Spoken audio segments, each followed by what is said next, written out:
Chapter 4. Friday, May 21, Sup St/Sup, 1852. 3 days ago, I was a bachelor with no prospects. Now, I'm a husband and a father. Life can change in the blink of an eye, especially here on the trail. It's a grueling 20-mile walk for the women and children, and a grueling drive, keeping the oxen plodding along, for the men. We are still traveling along the North Platte River, and it seems as if we've been traveling this way forever, but now there's a reason to wake up in the morning, and that reason is my new family. I don't think I realized just how lonely I was until I woke up with a beautiful woman beside me. There's someone to cook for me, and talk to me, and just be with me. I thank God for her every day. I've always been one to enjoy the work I do. Saving lives and healing has been bred into me. My father was a physician and his father before him. Now it is my turn, and I dearly hope one of my sons will take on the mantle someday. And I pray that someday I will have a son of my very own. I know that my sweet Betty will be the very best of mothers, because I've seen her with our new daughter, Annabelle, who has now been orphaned twice. Annabelle is still uncertain of her place with us, but I have no doubt my sweet Betty will be able to help her to see how important she is to both of us. Soon, the child will understand her worth to us. We didn't agree to adopt her for her ability to work, but for herself. She is our child from this day forward, and the sooner she realizes and accepts that, the sooner she will be happy. By the end of the day on Thursday, they married on Wednesday, so isn't it Friday now?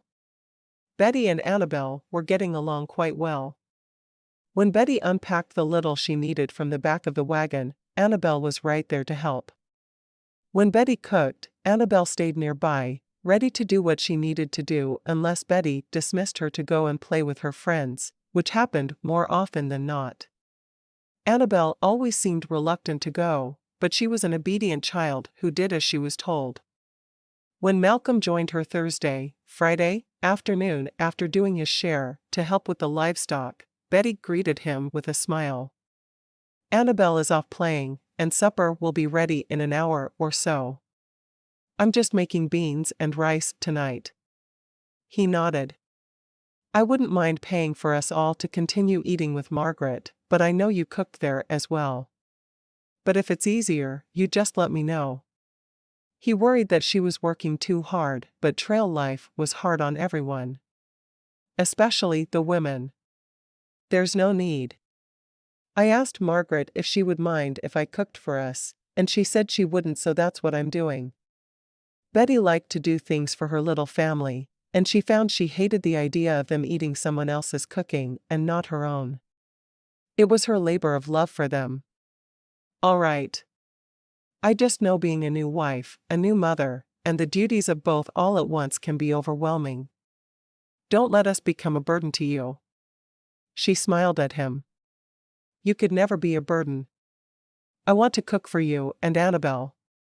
He smiled down at her, wondering when they'd ever have a chance to consummate their marriage. He knew that Annabelle's adjusting to life with them was more important than enjoying the comforts of his wife, though, so he decided that he wouldn't even bring it up until Betty did. She would have a better idea what Annabelle needed than he would. Where's Annabelle? I told her to go and play with her friends. She's starting to listen. She doesn't listen to you? She listens if I ask her to do something. She just doesn't listen if I tell her to go play. She's still worried about earning her keep. Betty added a tad bit of salt to the beans. She would like to add more, but they wouldn't have enough of anything if they used it all now. I see. He looked around, seeing that all the women were at the campfires cooking meals. How was the walk today? She smiled. You know? I enjoy it a little more every day. Being with women who have become friends to me, and spending time with our little girl. I'm glad I no longer hide in the wagon every day, and it's really nice that I don't have to nap with my nephews in the afternoons.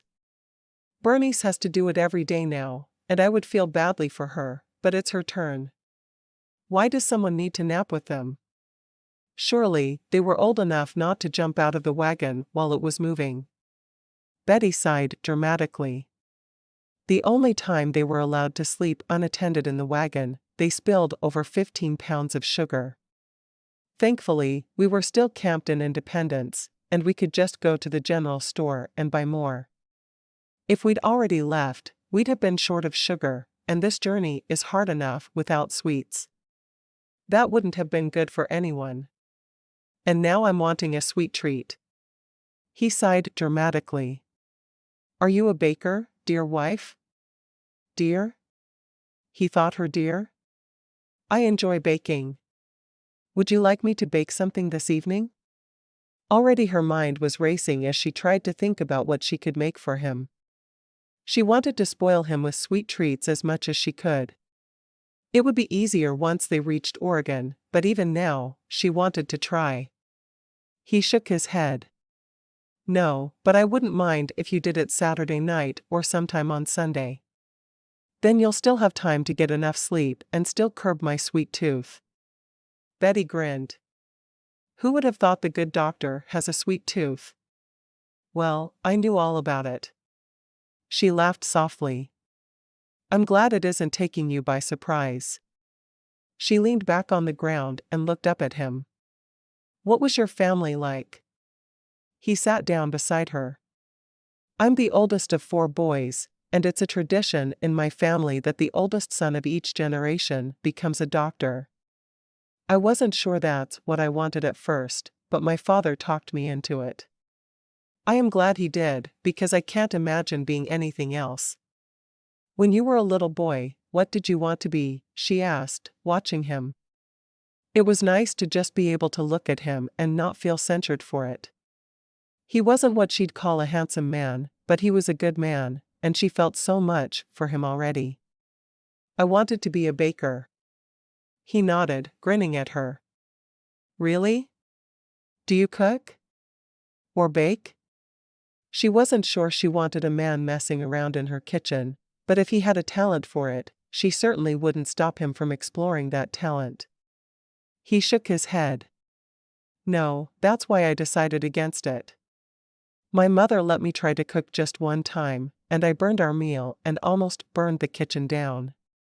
After that, she told me I wasn't allowed to be a baker, and I needed to choose a new profession. He grinned at her, loving that she seemed to hang on his every word. Betty laughed, enjoying the story. And then you chose to be a doctor? No, then I wanted to be a policeman. I thought their hats were dashing. And what made you decide not to be a policeman? She asked, fascinated. Well, right after I declared that's what I wanted to be, my father brought home a man to care for him in our home. There were no hospitals nearby, and it was easier if we just kept the sickly in our home if they needed to be cared for overnight. This man had a bullet in his leg, and my father allowed me to help him remove the bullet. He was a policeman, and I saw a piece of bone that came out of his leg. It bothered me a great deal that the man had been shot, and he said it was just part of the job. Malcolm sighed dramatically.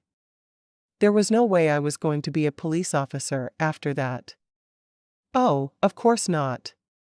And then? Well, at that point, I was already a young man, and my father asked me to help him out at times. There was one summer he convinced me to be his assistant at, and by the end of the summer, I was hooked. I told him I wanted to be a doctor, and you wouldn't believe the look of absolute pride on his face. I think if I'd known I'd get that look, I would have told him I wanted to be a doctor much sooner. I really like that. Do your parents mind that you're going to Oregon? He shook his head.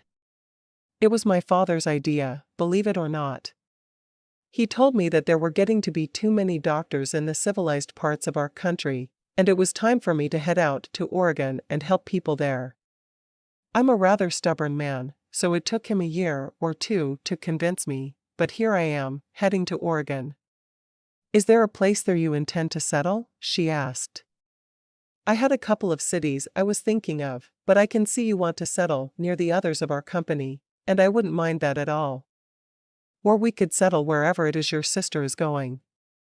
My sister and her husband know exactly where they want to go, and they have friends waiting for them there.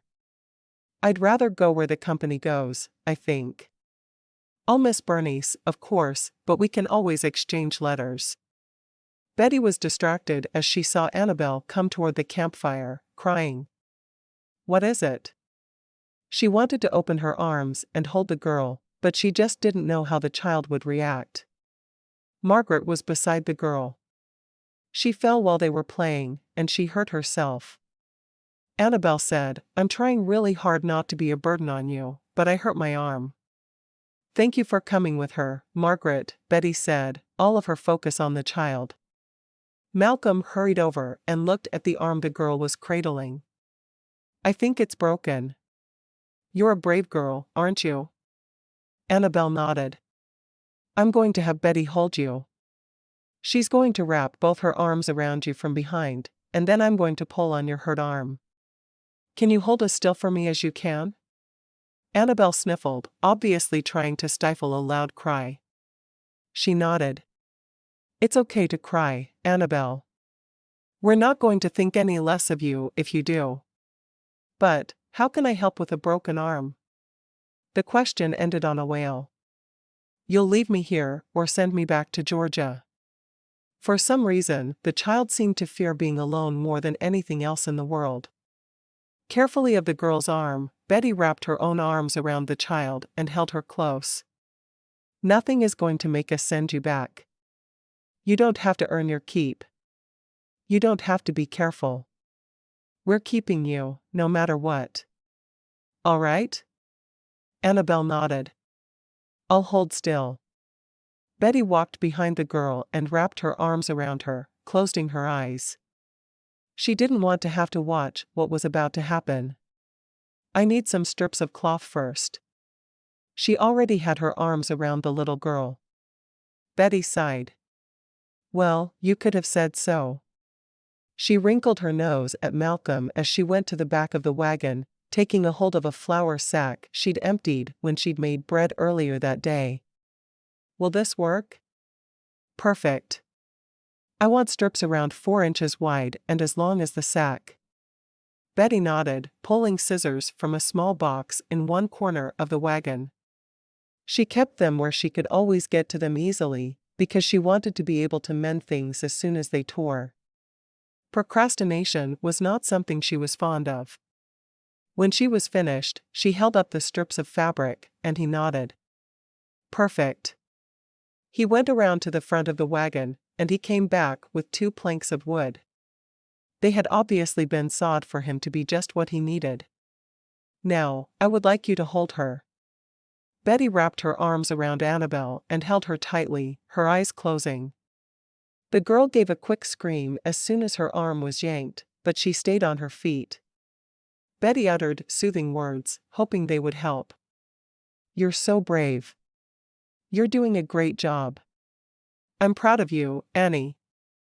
You want to call me Annie? The girl asked, obviously distracted from what Malcolm was doing to her arm. Would you mind? Betty asked. Annabelle shook her head. It's what my mama called me before she died. Then it's what I'll call you, because I'm going to be your new mama. My mama? I thought you just wanted me to help you work. Annabelle tried to look over her shoulder, completely missing what Malcolm was doing with her arm. Not at all. I want you to be my daughter. If I have more children, they will be your brothers and sisters, but you will be mine no matter what. Betty said a silent prayer that she was finally getting through to the girl. Malcolm spoke for the first time since the conversation had started, and he was just finishing off tying the last of the strips to hold the splint in place. Hey, remember me here. I'm the new father. Betty shook her head. I guess we have to include him in our family. Is that all right with you, Annie? Annie looked at Malcolm and nodded. He can fix our hurts. He sure can. Betty looked at Malcolm, realizing that seeing him help people made him seem larger than life.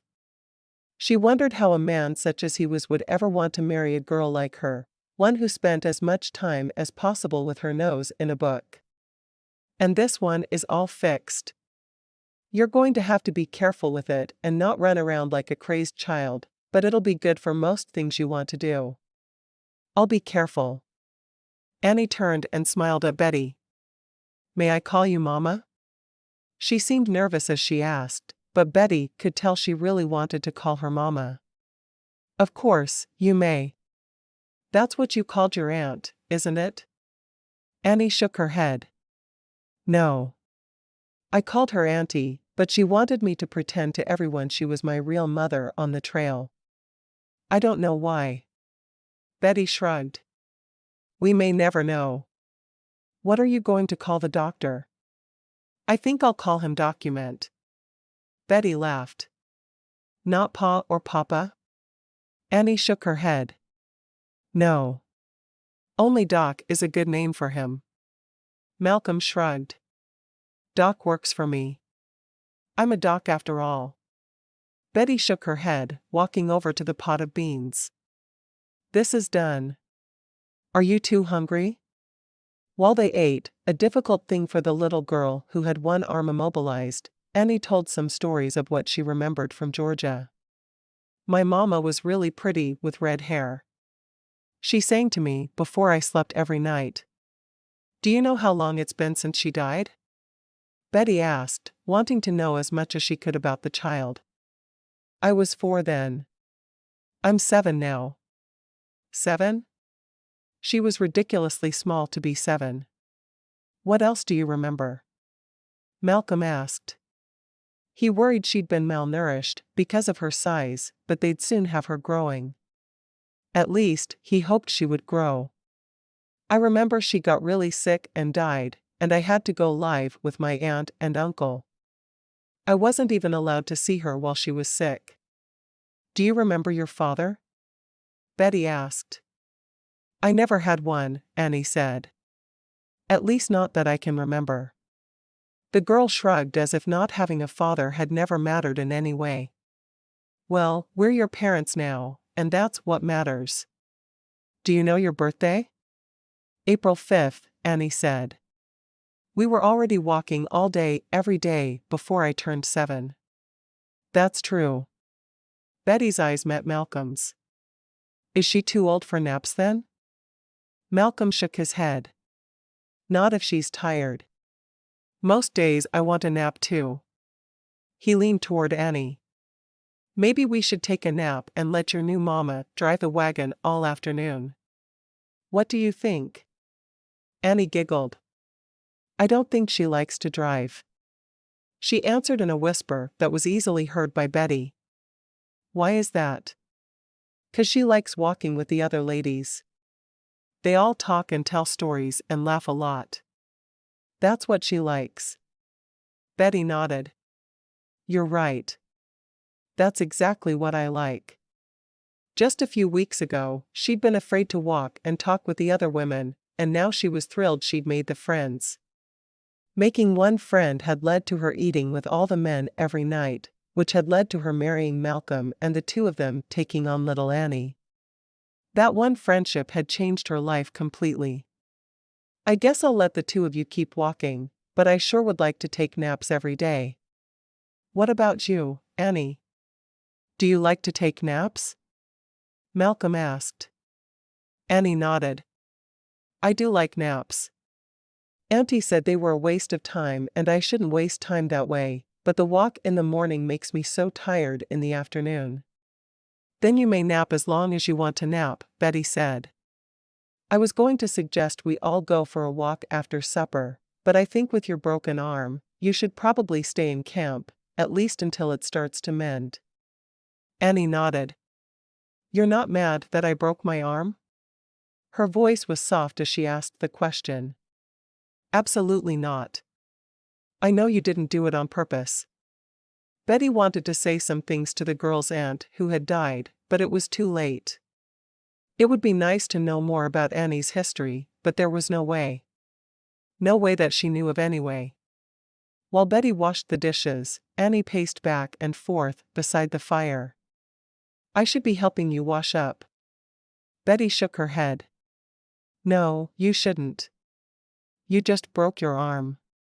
After it's mended, I might like the help, but for now, you need to take care of yourself.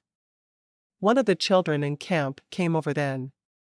Doc, Mrs. Clavin says the baby is sickly, and she wants you to see to him. Malcolm walked to get his doctor bag. He kissed Betty on the forehead. I'm not sure how long I'll be. Mrs. Clavin is a first-time mother, but little Josiah has been sick once already. He shook his head. I'll see to him as quickly as I can. We'll be here whenever you arrive, Betty said. She was torn between wanting to go with him and help him and staying with her own injured child. In the end, she knew it was best for her to stay with Annie. As soon as Malcolm was out of sight as he followed the child, Betty looked at Annie. Doc told me earlier that he has a sweet tooth. What do you think? Should we make him an apple cake? Apple cake? The girl asked excitedly. My mama used to make apple cake. We'll make it then. Well, I'll make it. You have to just watch, because of your arm. But I'll explain each step as I do it, so next time, you can help. I want to help. Betty frowned. Let me think. What can you do one-handed? She found a mixing bowl while she thought about what the girl could do. I know.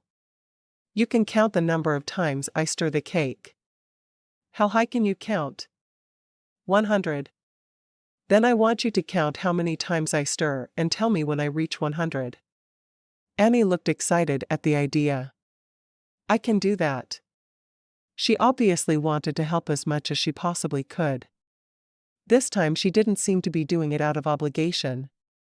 She genuinely liked the idea of helping. While the girl watched, Betty put all the ingredients into the cake, adding some dried apples at the very end.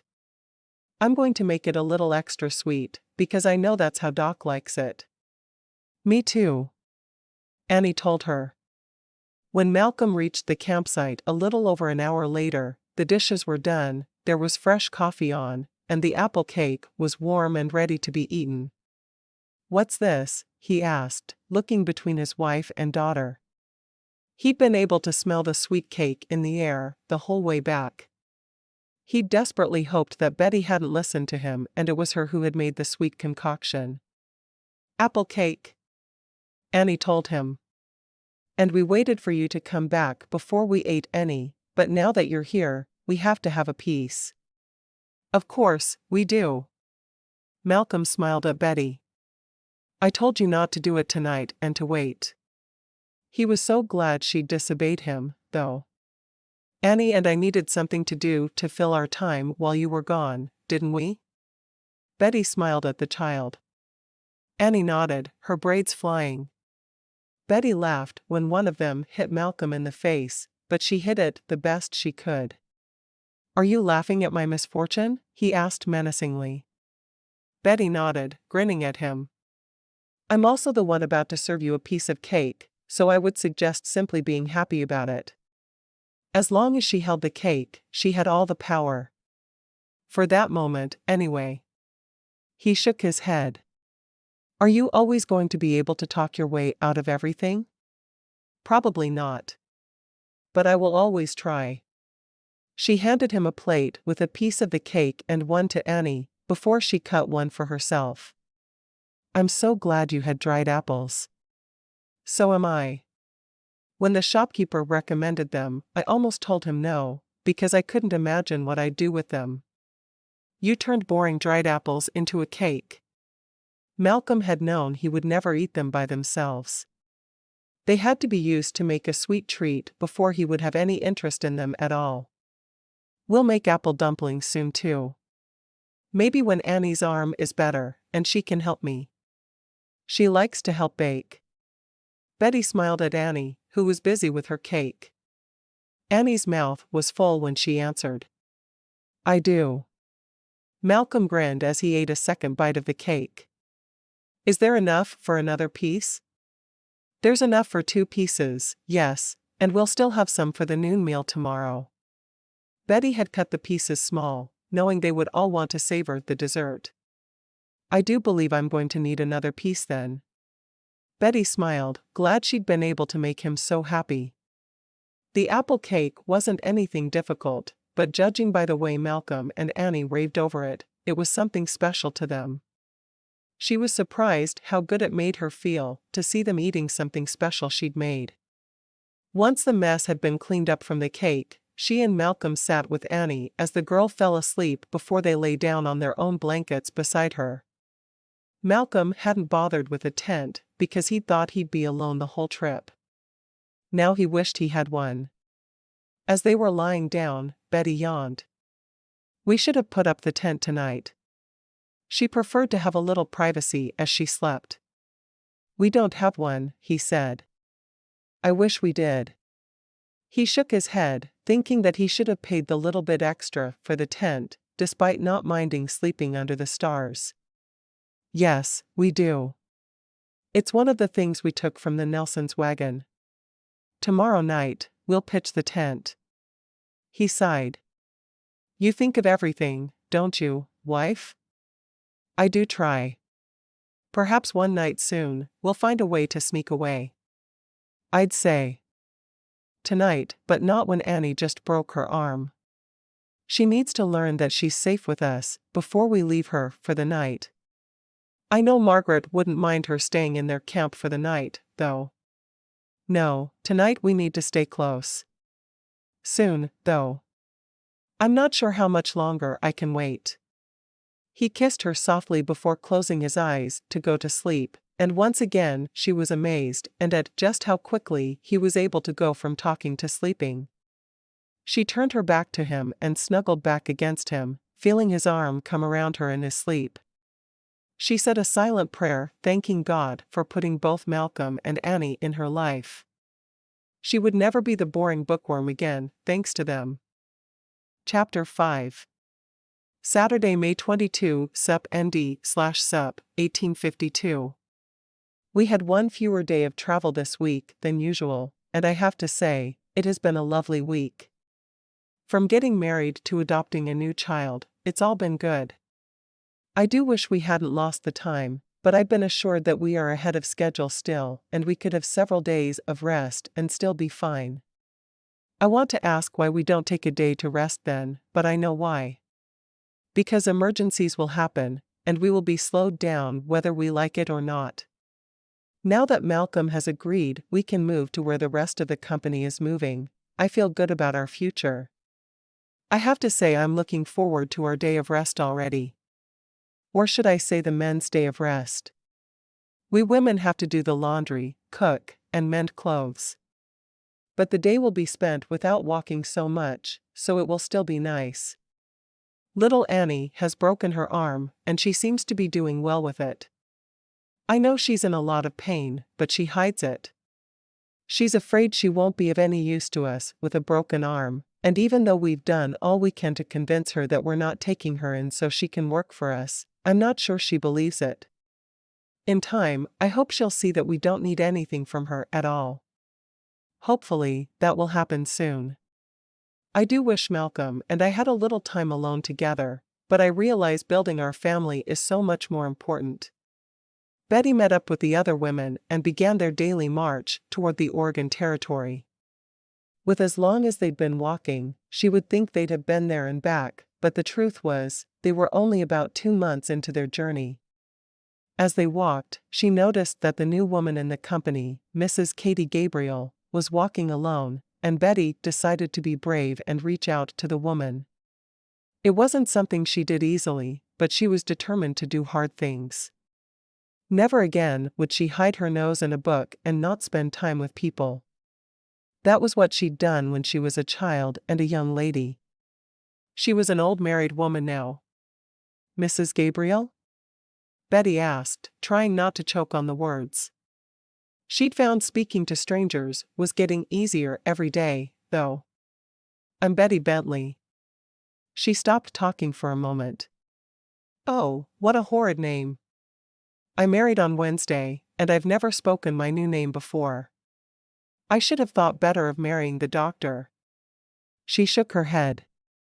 "I'm not usually one to prattle on, so I'm sorry about that. How are you doing today?" Mrs. Gabriel smiled, what Betty was convinced was the first smile she'd seen from the older woman. I think Betty Bentley is a right nice name. Betty wrinkled her nose. I don't know what I was thinking. I think I should have practiced saying my new name before I agreed to marry the man. Mrs. Gabriel laughed softly. I heard that the doctor had married. I think he chose well. Not based on my new name, he didn't, Betty muttered. I haven't taken the time to get to know you yet, and I thought it might be nice if I introduced myself. They'd been introduced briefly on Monday, but Betty well knew how overwhelmed Mrs. Gabriel had been that day. It's very nice to meet you, Mrs. Bentley. I wish it was under better circumstances, Betty said softly. Are you settling into the new company all right? She was willing to do anything she could to help the other woman make the transition easier. Mrs. Gabriel nodded. I am.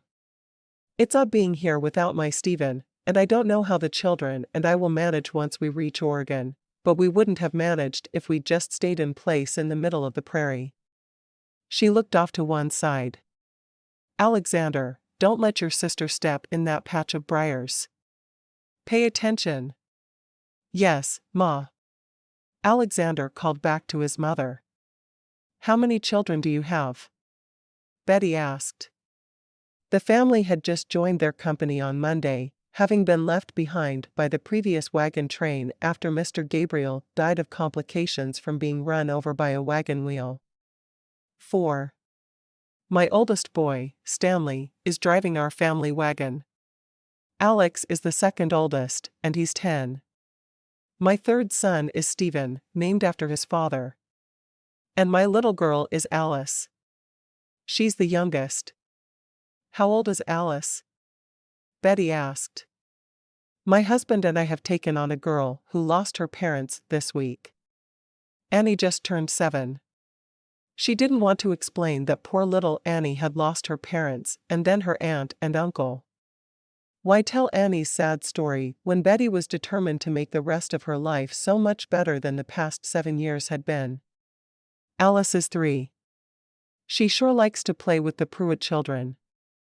It makes it easier for me because I know the children watch out for each other. It's just the walking that's so hard for all of them. Your children seem to be doing very well, all things considered, Betty said. You must be very proud of them. She hadn't done half as well after her parents had died, and she'd been in her 20s. Oh, I am. They really are good children. Stanley is driving the wagon for me, and it makes my life so much easier. I wouldn't have asked, but his pa told him he had to be a man and do a man's work now. It sounds like Stanley took his father's words to heart, which is what any son should do. You really have raised fine children.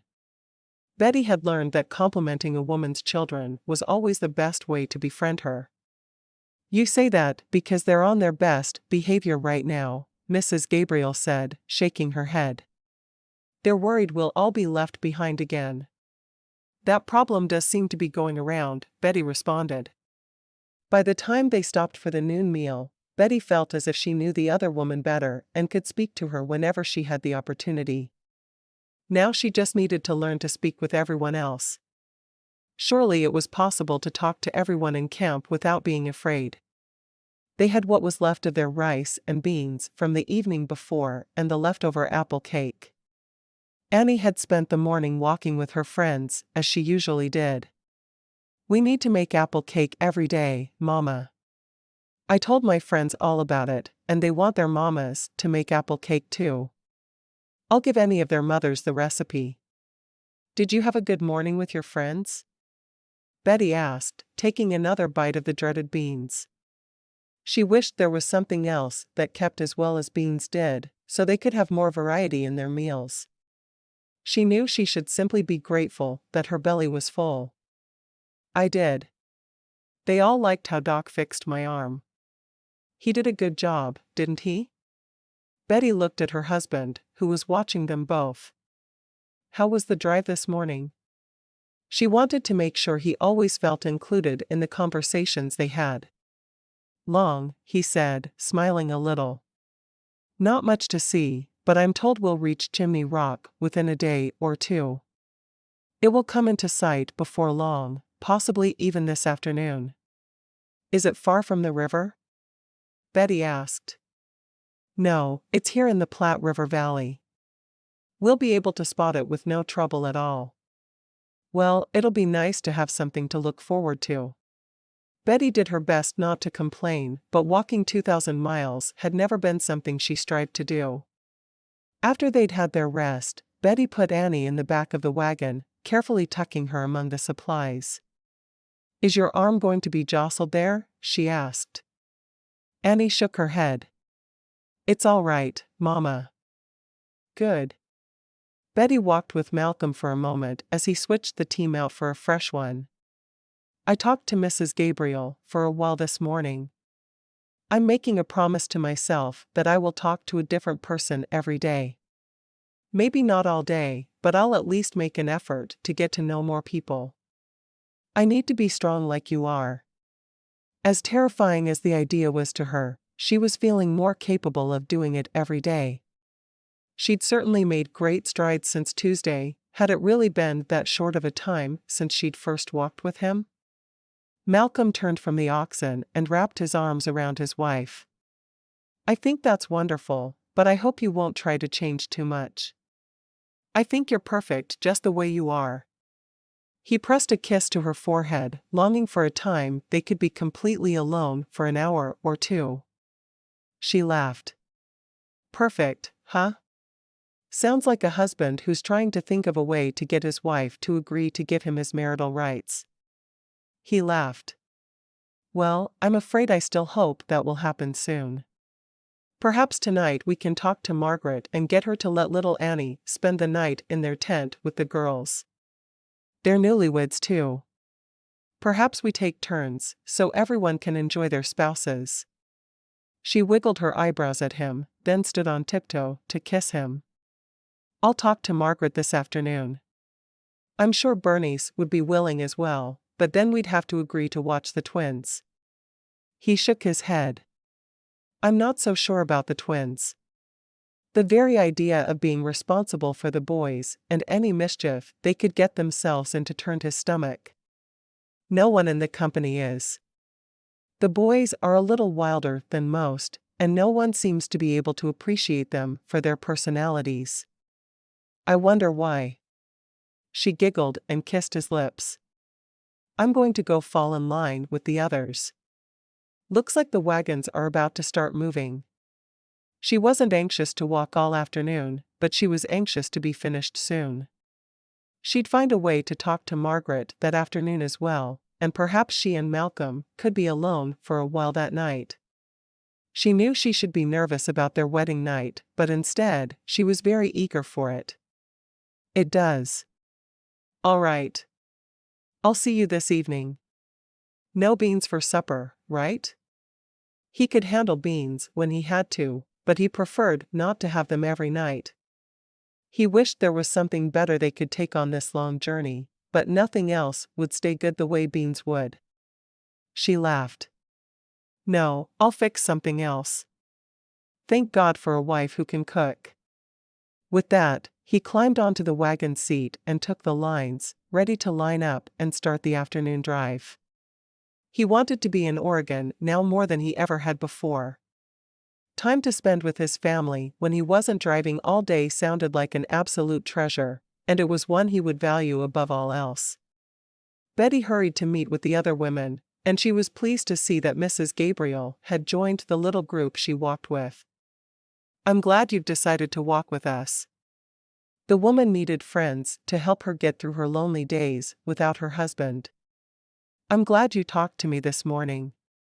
It made me feel like people were ready to accept me. We all are, Hannah said with a smile. After a while, Betty found a way to walk beside Margaret for a bit, lowering her voice for a private conversation. Do you think Annie could sleep in your camp tonight? Malcolm and I have yet to find a way to have a wedding night. Margaret smiled at her. I would be so happy to have your girl. Maybe we could find a way to switch off nights with the three of them? Betty wanted to help her friend as well. That sounds like a perfect idea, Margaret said enthusiastically. Jamie and I have been married a short enough amount of time that we would love more privacy ourselves.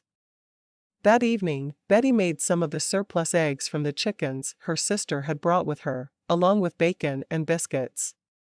It wasn't something that would traditionally be served for supper, but she didn't think her family would mind, and she was right about that. Malcolm smiled as soon as he saw the meal. I love to have eggs for supper. My mother would make breakfast for supper at times, and we always loved it. I'm glad. Betty focused her attention on Annie for a moment. How would you feel about sleeping in a tent with Amanda and Sally tonight? Annie looked excited. That sounds like a lot of fun. You don't mind if I'm not here to help? Annie's worry about not being a burden had lowered some, but it wasn't gone entirely. Betty held out hope that it would be soon. Of course not. You need to be able to spend time with your friends. For the first time since she brought up the subject, Betty looked at Malcolm, and he grinned at her, looking pleased she'd made the arrangements. Malcolm nodded. I think it will be good for you to spend the night with your friends. And we'll have them visit us soon too.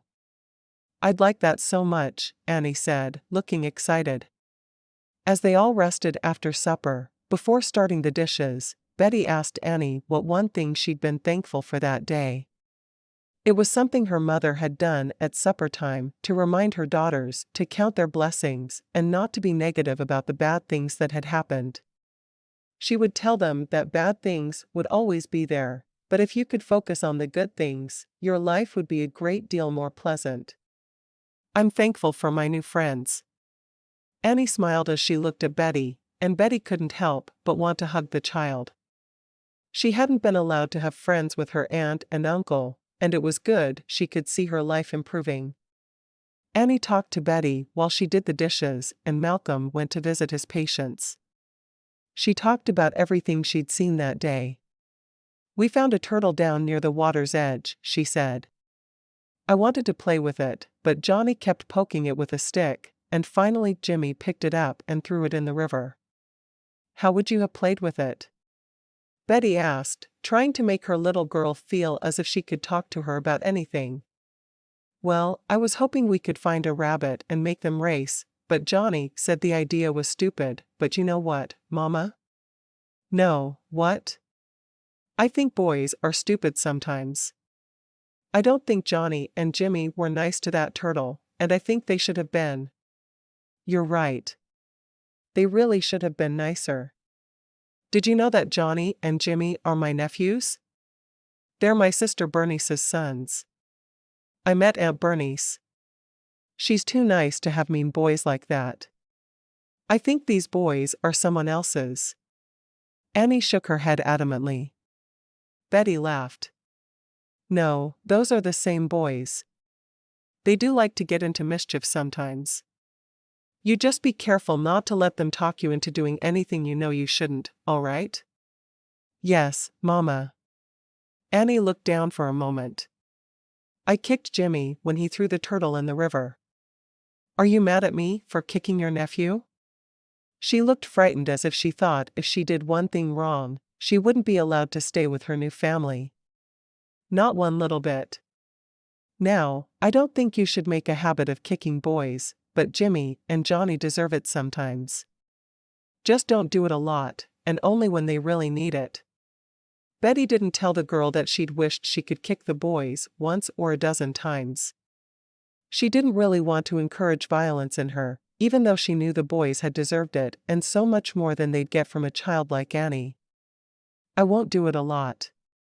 Annie watched as Betty put the dishes into the back of the wagon. Tomorrow we stay in camp, right? We do. And the music should be starting any minute. Are you ready to listen to the music and dance? This was the first time Betty had looked forward to the music. Usually, she stayed at her family's wagon. And Malcolm had told her he wasn't playing that night, and instead he'd spend the evening with her. Mrs. Bentley is the nicest woman. I bet she's the second best mama ever. Sally said excitedly. The best, Annie argued. Let's not fight over who has the best mama, Margaret said with a smile. The men are ready with their instruments. Are you ready for the dancing? Betty knew that Margaret's husband, like hers, played for the others. Yes. All three girls were squealing together as they walked toward the musicians. Betty was certain it would be a magical night. Chapter 6. Saturday, May 22, Sup ND/Sup, 1852. Tomorrow is our day of rest. At least it's a rest day for the men, which Betty was not afraid to point out. The men spend their Sundays hunting and making wagon repairs, and going to Sunday meetings. The women do all the laundry, cook, and generally have a normal workday. She also said that it's nice to have a day when she's not constantly walking, so I don't feel too guilty about having a day of rest when she doesn't. But I do agree with her. Women should have a day of rest as well. I'm worried about Mr. Bedwell, our former captain, and his boys. They are all looking gaunt, as if they've lost too much weight too quickly. None of them really had any extra to lose. It seems Mrs. Bedwell's death has been harder on them than they let on, though it's obvious they need food more than anything. I know from experience that Betty isn't fond of the former captain, but I do hope I can talk her into doing something to help them get some sustenance. I hope she will see it for herself, but if she doesn't, then I will give her a gentle suggestion. I won't force her to do it, but I see her as someone who is happy to do for others. We are about to have our night of music and dancing, and I cannot wait to hold my wife in my arms and teach her to dance. I went through years of lessons myself, which I hated a great deal, so I should be able to get something good from the time I spent as a lad. I haven't danced at any of the dances so far, because I usually play my Jew's harp, but I won't do that tonight. No, I'm going to let the other two men work their magic with their instruments, and Betty and I will dance. Next week I'll have to return to taking my place with the music, but this week I'm free. Malcolm met Betty and Annie at the dance, and he immediately looked down at Annie. May I have this dance? Annie's eyes widened. You want to dance with me? Not Mama? She looked extremely excited to be the one to dance with Doc first. I'll dance with your Mama too, but first, I want to dance with you. Is that all right? He could see she desperately wanted to be with him. Annie looked at Betty. Are you sure I won't go to hell if I dance? She looked nervous, but Betty wasn't going to let the girl spend her life with those beliefs. Betty nodded. I'm sure. Why would God give us the ability to dance if He didn't want us to do it? I'll dance with you, Doc. Annie accepted Malcolm's outstretched hand and followed him to the area of camp that had been designated the dance floor. He told her to stand on his feet, and he made all the moves for both of them, a bit worried about her arm, but feeling like he could keep her safe. As they danced, he told her how his mother had insisted he learn to dance when he was a boy and how she had made him practice with a little girl next door who looked a lot like Annie. And did you like dancing with her? Annie asked, her eyes wide. She obviously liked that she looked like a girl he'd once known. I didn't. Why not? Annie seemed almost disappointed. Because she was really pretty, and I had a hard time talking to pretty girls, let alone dancing with them. It felt like torture to me. Annie looked at him for a moment before a grin crossed her face. You think I'm pretty? She asked. I think you're the prettiest girl here, other than your Mama, of course. But if you don't tell her I said so, you can be the prettiest.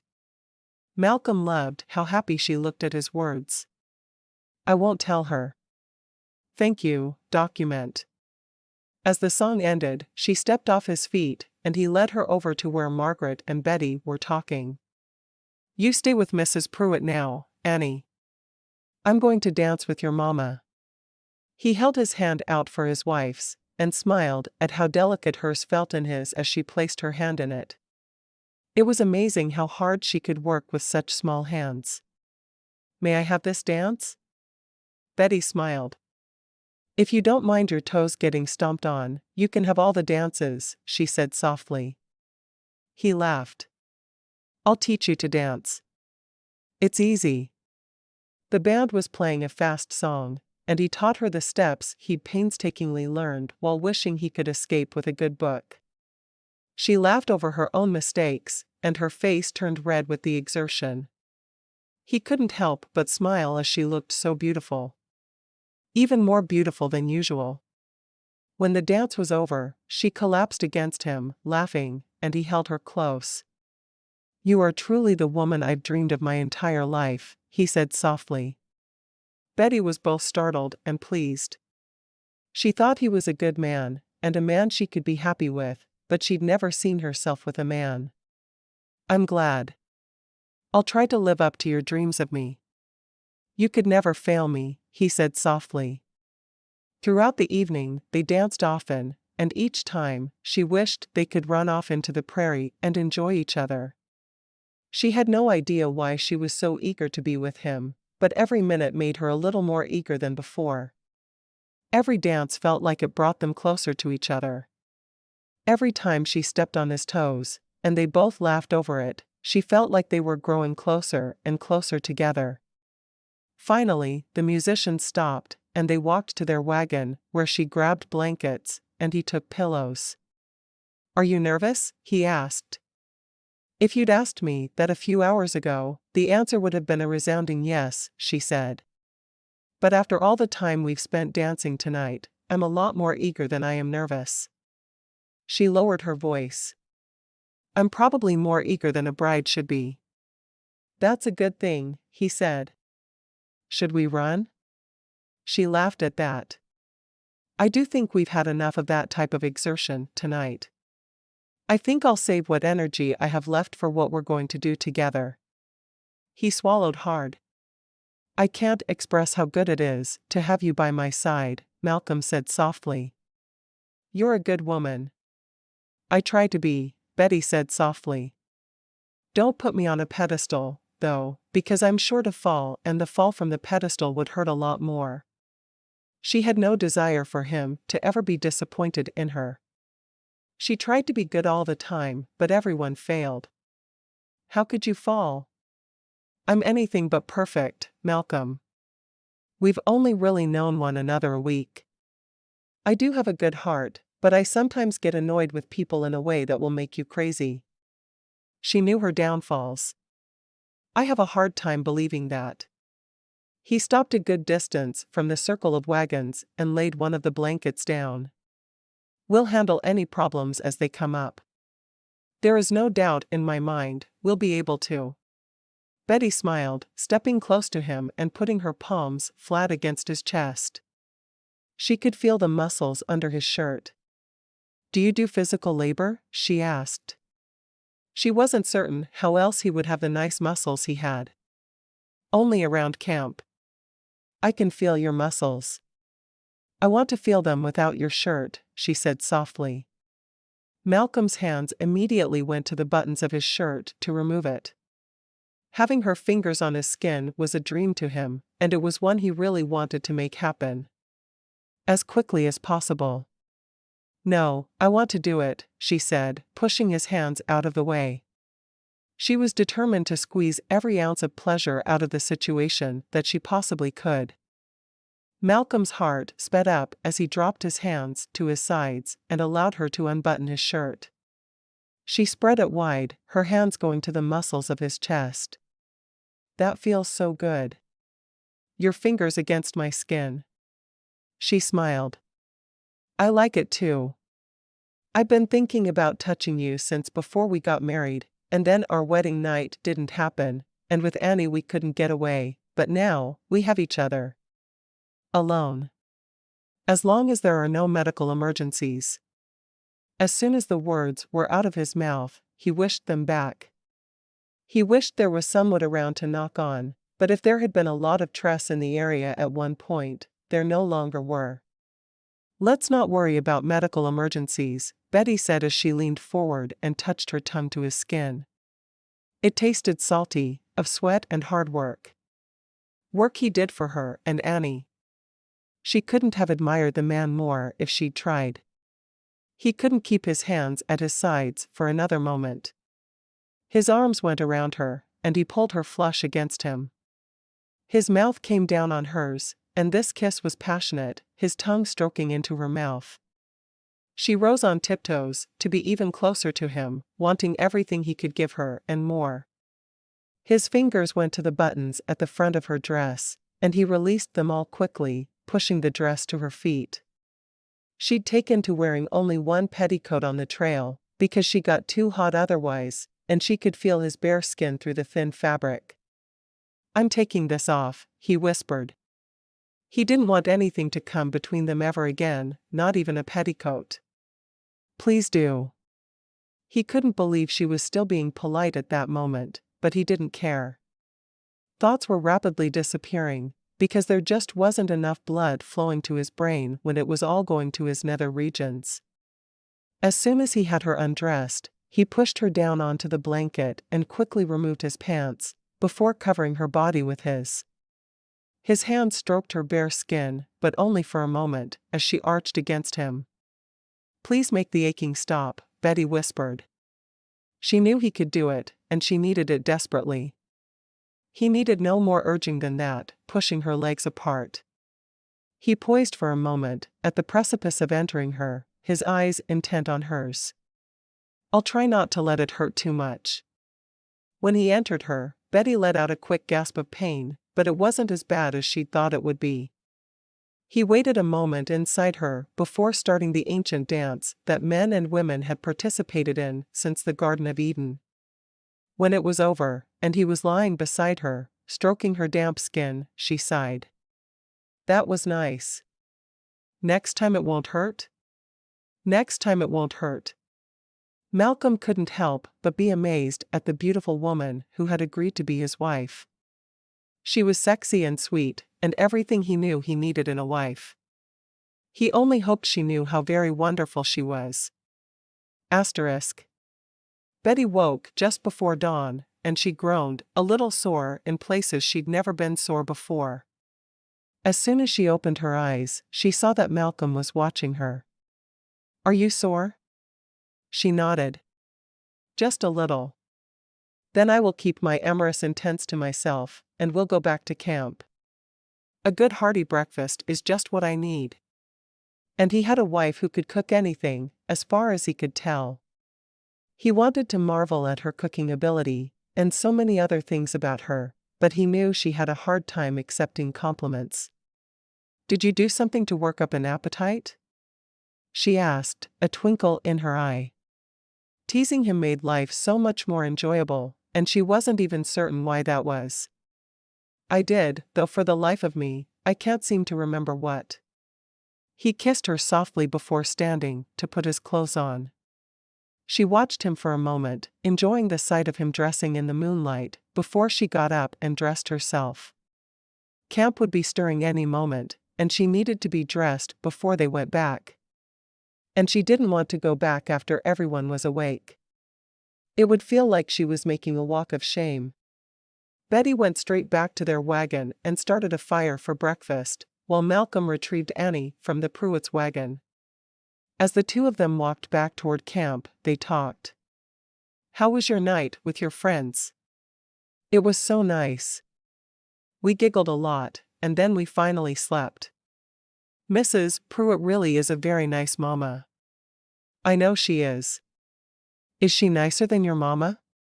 Annie shook her head dramatically, her braids flying. "No.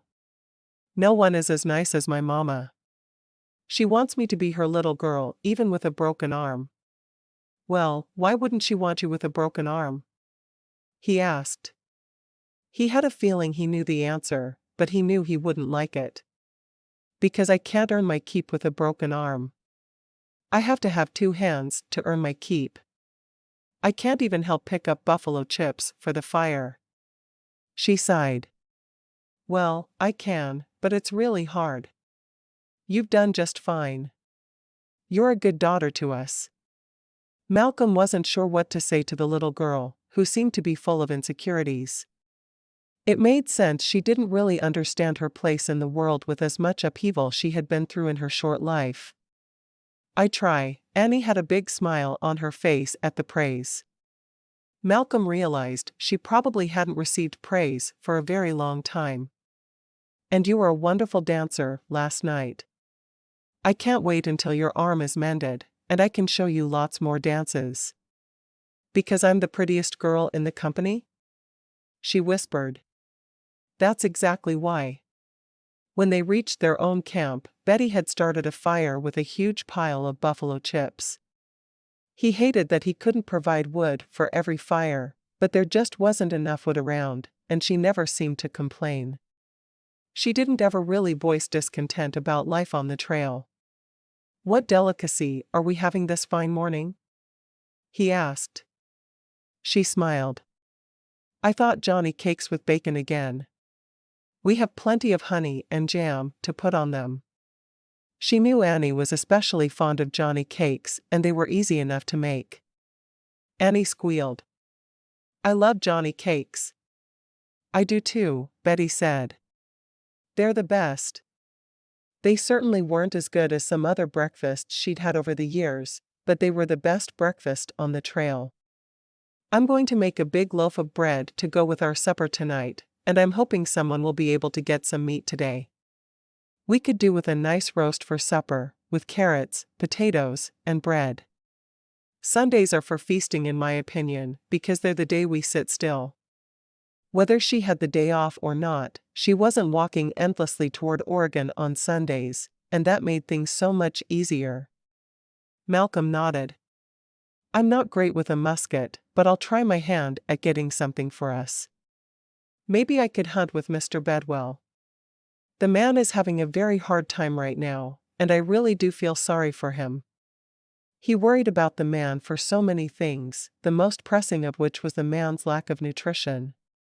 Betty frowned. I don't think much of him. It was as negative as she got when speaking of others. Yes, I know. That's part of the problem though. No one thinks much of him. Someone needs to start treating him like he's welcome in camp again, and I think that someone will need to be me. He rubbed the back of his neck, wishing he knew of a solution that would sit better with his wife. Betty bit her lip. She didn't like the man, but no one deserved to be treated like a leper. Invite him over for supper tonight. She could handle her dislike of the man for one meal. It wouldn't hurt her one bit. His eyes widened. You don't mind? No. He ate at Margaret's fire a few nights, but I don't even know what he and his boys are existing on. They need food like the rest of us. Betty took a deep breath, trying to not be angry with Mr. Bedwell. He'd been a terrible captain, and she felt that he'd killed his wife, though it had been an accident. His actions had directly led to her death. Still, the man deserved to be treated as a human, and his boys had done nothing wrong. I'll do that. Thank you. As they ate their breakfast, he talked about the injured people he needed to visit with that morning. I'll ask Bedwell to hunt with me after the service today. He was thrilled she'd agreed to the captain and his boys coming for supper. It would be good for the others, but also good for him and Betty. They were fortunate enough to have a preacher on the trail with them, and Pastor Scott shared a message with them every Sunday. Betty only hoped they were able to continue taking every single Sunday off. After breakfast, Annie hurried off to play with her friends while Betty did the dishes, mixed up the bread, and got ready to do the wash in the river. Sundays were heavy work days for the women, but the work was familiar, so they didn't mind so much. At least they got the day off from walking the trail. Malcolm went off to see to his patients, and Betty carried out the tasks she had for the day. When she returned to the wagon to hang the clothes on a line she'd strung between their wagon and that of her sister, she saw Jimmy and Johnny sitting on rocks, not even looking at each other. Of course, they seemed to be able to read each other's minds, so they didn't always have to talk or look at each other to communicate. Are you two angry with each other? She asked as she began the chore of hanging her clothes. She wasn't sure she really wanted the answer, but no matter what it was sure to be entertaining. "We're not allowed to even look at each other until after church," Johnny said. "Mama said we need to think for ourselves, and not try to share one mischievous mind." He sounded dejected as he said it, obviously hating not being allowed to talk and plot the end of the world with his twin. "What does it mean to share a mind?" Jimmy asked. He looked confused, and Betty was sure Bernice had been too frustrated to answer the boys' questions when they'd asked. Betty tried not to laugh. "It means the two of you have a way of staying in trouble. Most children are good, and if one suggests something naughty to do, the others try to stop them. But you two," she shook her head. "If one of you comes up with a terrible idea, the other does all he can to make it even more terrible." Johnny nodded. "I think that's true. It was Jimmy's idea to steal all the eggs from Mama's chickens, but it was my idea to throw them at the girls. I guess his idea was bad, but my idea was worse." She looked at the boys a little closer and could see eggshells in their hair. She didn't know how that had happened, but she wanted to cheer for the little girl who had done it. Betty bit her lip, trying not to laugh. Now that she didn't have to live with the boys and put up with their constant mischief, she did see the humor in it all. "Exactly. One of you had a bad idea, and the other made it a terrible idea. You probably shouldn't look at each other until after church. I agree with your mama." As she continued to hang clothes, she felt a hand on her shoulder. When she turned, she saw it was Bernice, who nodded away from the camp. Betty immediately walked off with her sister, and once she was sure they were out of earshot, she laughed. "Your boys. Don't even tell me. They're awful. I'd say I need to switch them more, but I don't think there are enough switches in the world to get through to those two boys." Bernie sighed. "All right.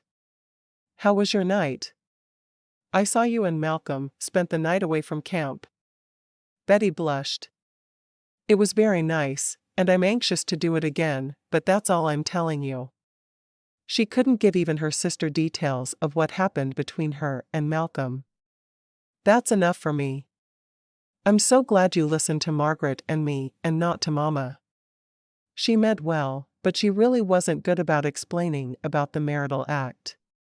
"I went to my marriage bed shaking with fear. I'm glad I listened to you both as well. Mama told me just enough to scare the dickens out of me." Betty didn't mention how excited she'd been walking to spend the night with Malcolm. It probably wasn't a good thing to admit to anyone but Malcolm. Of course, she did. That's what her mama told her, so it's what she told us. Bernie shook her head. "But now you're married, and you can break the cycle with Annie and any other children you may have. And you can do the same with your daughters." Betty really wanted to see her sister with daughters, who would be quiet and obedient like she and Bernie had been. "Daughters? Are you kidding me? I'd be afraid to have daughters with the way your nephews are." "My nephews? Why are they never your sons anymore? Would you claim them?" Bernice asked with her eyes wide. Betty laughed. "I'm going to finish hanging up my wash. Do you need us to sit with you for church? That way we can keep the boys separated?" "No, it's fine. If I have to have one beside me and Joshua the other beside him, we'll make it work." Betty knew well that her sister and brother-in-law were always ready with a good pinch during a church service.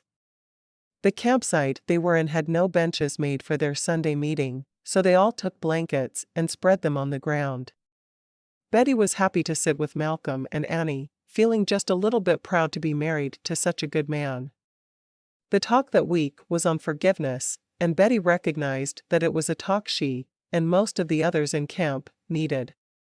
The former captain and his two boys were at church that day, and she was pleased to see them be part of the group once again. They'd pretty much hidden themselves off as soon as Mr. Bedwell had been replaced as captain. After their meeting, Betty and Annie walked back to their camp so Betty could get the clothes off the line, and Annie could get her afternoon nap. "I want to sleep under the wagon for my nap today," Annie said. "May I?" "As long as it's not moving, you're welcome to sleep under the wagon anytime." Betty grinned at the girl, waiting as she laughed. She loved to hear Annie laugh more than anything. Annie giggled. "I'm not silly. I know not to try to sleep under a moving wagon." "I'm so glad to hear it. I was worried you'd try, and then Doc would have to patch you up all over again." Betty got a blanket out and helped Annie settle under the wagon before getting to her own work. It wasn't an hour later that Malcolm and Mr. Bedwell came into camp, Bedwell's boys trailing behind them. "We got an antelope. If you'd make a roast and maybe dry the rest of the meat, and we can divide it between families, I'd appreciate it," Malcolm said. Bedwell removed his hat and held it over his chest. "I'd be very appreciative of that as well, ma'am. I don't know how to dry meat, and I'm afraid our food supply is getting scarce. We have flour and sugar and dried fruit, but I have no idea what to do with it. I'm not much of a cook." His older boy scowled. "You can't cook at all, Pa." "I'm aware." Bedwell looked both annoyed and embarrassed. Betty wanted to tell him that he should find a lady in camp to cook for him, but she didn't feel comfortable enough with him to say it. He was going to have a very hard journey if he didn't remarry, though. "You should try to eat with Mrs. Pruitt again. She's a good cook, and she likes earning money for their future." Mr. Bedwell sighed. "I might need to. The boys and I are taking in another notch on our belts every few days. Well, for tonight, you're welcome to eat with us. I'll make sure your meat is dried so you can have that when there's nothing else handy." She took a deep breath and said a quick prayer before offering, "I could make an extra loaf of bread for your family every day when I make mine. I'd need you to provide the ingredients, though." Mr. Bedwell's eyes opened wide. "Why would you do that for us? Everyone in camp hates us. Perhaps we've only seen one side of you, and there's another that we need to be aware of. I'm happy to help you in any way I can." And to her own surprise, Betty found she was. It actually felt good to offer to do something kind for a man she had little good feelings toward. Maybe it was the right thing for her to do. "I'd really appreciate that. We need more food than we're getting for sure." Bedwell smiled, and Betty realized it was the first time she'd seen the man without a scowl on his face. "Get me the flour and sugar, and I'll start it this evening. Then you'll have it for tomorrow." Betty put down the book she'd been reading before the men had come into camp. "I'm going to see if I can get some help, but we'll have a nice roast with carrots, potatoes, and onions. I can already taste it. Thank you for the food." Betty left the camp and went over to Margaret. "If I give you a roast from the antelope Malcolm and Mr. Bedwell just brought into camp, would you help me dry the rest of the meat?" "Are the men butchering it?" Margaret asked. "I hate butchering." "They are. We just have to dry the meat before it spoils." "I'm happy to help then. You don't need to give me a roast. But I'm going to. And I will help you next time you need help for the same arrangement." Margaret smiled and nodded. "That sounds like a good idea to me. We'll help each other." The two women worked through the afternoon together, each of them talking happily. Betty explained that Malcolm thought people needed to start being nicer to the Bedwells, and Margaret nodded. "We probably do. It's hard, but we can't exactly be rude to his children and let them starve because of this. No, we really can't." Betty enjoyed her time talking to her friend, and she told what she'd witnessed with the twins that morning. "I swear those two are going to be the death of my poor sister." "I wouldn't be surprised," Margaret said, her lips twitching. "Am I a terrible person for thinking it's funny that they egged the girls? I mean, my girls weren't hit, so that's probably why I think it's funny.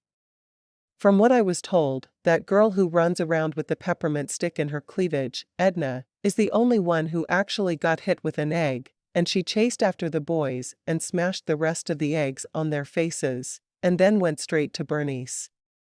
Betty giggled. I know it's terrible, but it is funny. Edna is such a quiet little girl until she's provoked. Bernice had told her the rest of the story right after church. She'd been disgusted, but Betty was only amused. Quiet? Edna? That girl is anything but. She told me that Jamie and I would make beautiful babies and referred to the marital act. She's odd. That's okay. Odd people are good people too. Betty grinned at her friend. I suppose you're right.